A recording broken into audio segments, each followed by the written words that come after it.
تحدث بيدري نجم وسط برشلونة عقب الفوز المهم على ريال مايوركا في افتتاح الدوري الإسباني لموسم 2026، مؤكداً أن الفريق يعيش واحدة من أفضل فتراته التحضيرية منذ سنوات.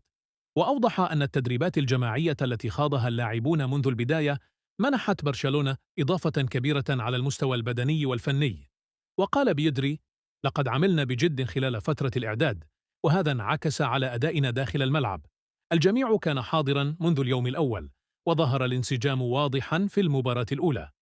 وعن حالته الشخصية، أشار اللاعب إلى أنه لم يتمكن منذ فترة طويلة من خوض إعداد بدني كامل بسبب الإصابات والالتزامات الدولية، لكنه يشعر الآن بأنه في أفضل حالاته. وأضاف: أنا جاهز بنسبة كبيرة، لياقتي ممتازة ومعنوياتي مرتفعة، وأتطلع لتقديم موسم استثنائي مع الفريق.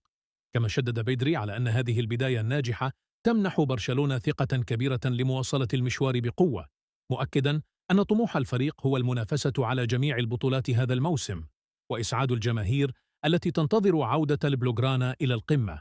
بهذا التصريح بعث بيدري رسالة واضحة مفادها أن برشلونة يدخل الموسم الجديد بجدية وطموح، وأن ما ينتظر عشاق الفريق قد يكون موسما مميزا مليئا بالإنجازات.